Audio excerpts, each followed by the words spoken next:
Have you ever heard of a hero who is two-thirds god and one-third man? Let's dive into the epic story of Gilgamesh, the legendary king of Uruk.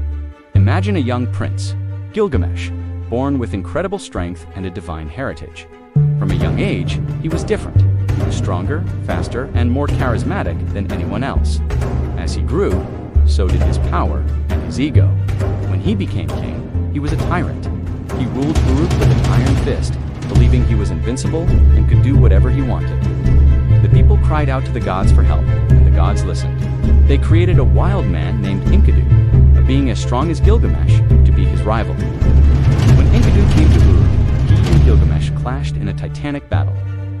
But in their struggle, they found not an enemy, but a brother. Their fight turned into a deep friendship, the greatest friendship the world had ever known. Together, they embarked on grand adventures. They journeyed to the cedar forest to slay the fearsome monster Humbaba and brought back precious timber for their city. They even defeated the bull of heaven, sent by the goddess Ishtar to punish Gilgamesh for rejecting her. They were an unstoppable duo, heroes for the ages.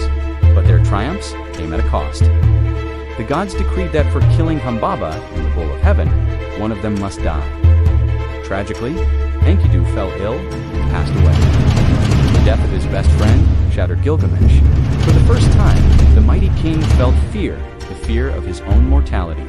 Haunted by the thought of death, Gilgamesh set out on his final greatest quest, the search for eternal life. He traveled to the ends of the earth, facing unimaginable dangers and meeting Utnapishtim, the only man who had survived the great flood and been granted immortality. Utnapishtim told him that eternal life was not for mortals. Though he failed to find immortality, Gilgamesh returned to Uruk a changed man. He was no longer a tyrant, but a wise and just king. He realized that a person's legacy isn't about living forever, but about the deeds they do and the city they build. He looked upon the great walls of Uruk, the city he had built, and understood that this was his true immortality.